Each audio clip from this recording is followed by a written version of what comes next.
How you doing? My name's Jose, and I would like to review my latest board, which I have gotten from Micro Center for under $100, which is a mini ATX, and it's a GIGABITE 880GM UD2H.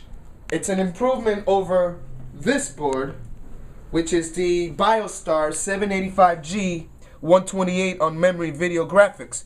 Now, least not to say, this board for regular computer users, it should be fine, but the only problem is that you will not squeeze that much performance out of it. As you can see, if you point the camera a little closer, I kind of popped it. So you can see the little part where it's the little residue that I scratched it off, it kind of popped on me. So therefore I knew that something was wrong because I had it clocked at 4.0 gigahertz.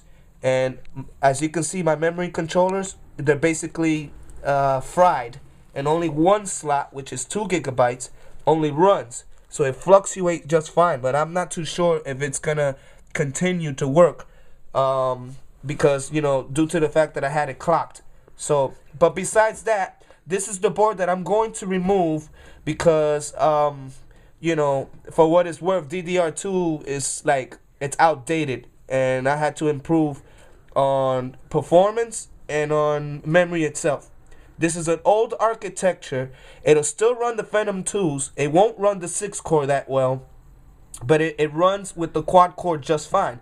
This is not too bad, but I would not pay my money on a new BIOSTAR. I will never buy a BIOSTAR again. Now, as you can see here, if you look at it, the design is much slicker. I like the way that it's, you know, it's like really nice. It has the nice colors to it. You can see the solid capacitors, which is gonna do good for overclocking, plus this and plus everything else. Now, needless to say, I just purchased this crucial memory, which is not bad for the price, but you know, that's the only memory I could afford for the meantime, but that's not too bad either. It can also be OC'd even up to 1800 on megahertz itself. And I also bought me the Coolmaster CPU cooler Hyper 2, which is not too bad.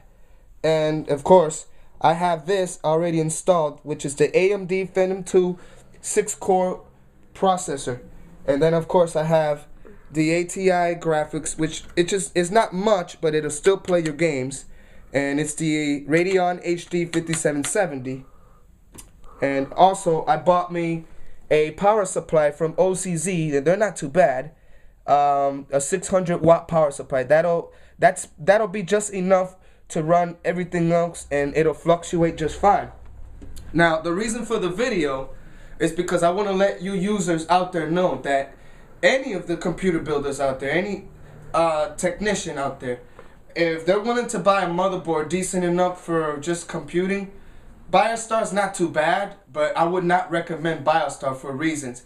For one, it lags a lot, it crashes on you and gives you blue screens, and then after a while it just dies.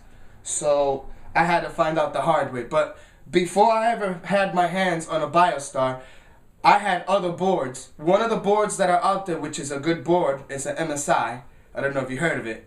And then there's the GIGABITE, and then there's the Asus. And I'm pretty much sure that there's other boards out there that I have not named yet. But they're very good boards nonetheless. And my choice is the GIGABITE. And so now I'm going to start with, you know, introducing what it has or what it brings.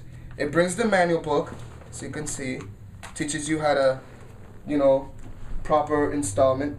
It comes with the case badge. Obviously, it has the sound up to 7.0.